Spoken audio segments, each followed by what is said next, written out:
যেই মেয়র নির্বাচনে ইশরাককে পরাজিত করা হয়েছিল, করে তাপসকে জয়ী দেখানো হয়েছিল, ইশরাক ভাই অন্তত 2 লাখ বেশি ভোট পাইতো, তাই না? আচ্ছা, ইশরাক ভাই আদালতে কেন গেছে?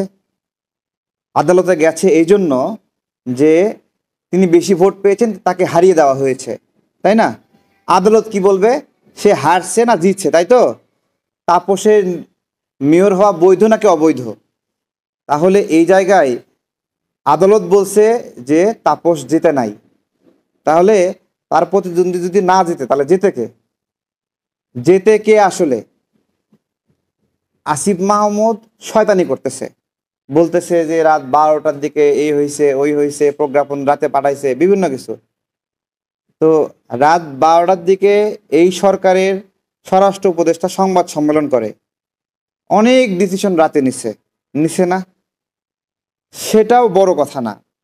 বড় কথা হলো যে তারা একটা প্রশ্ন তুলছে যে ইশরাকের মেয়াদ কতদিন হবে, তাই না? তাহলে আসিফ মাহমুদ নিজের মেয়াদ জানে কতদিন? আসিফ মাহমুদ কি নিজের মেয়াদ জানে কতদিন, যে কতদিন ওর মেয়াদ? তো আসিফ মাহমুদের মেয়াদ জানার দরকার নাই, কিন্তু ইশরাকের মেয়াদটা জানা দরকার, তাই তো?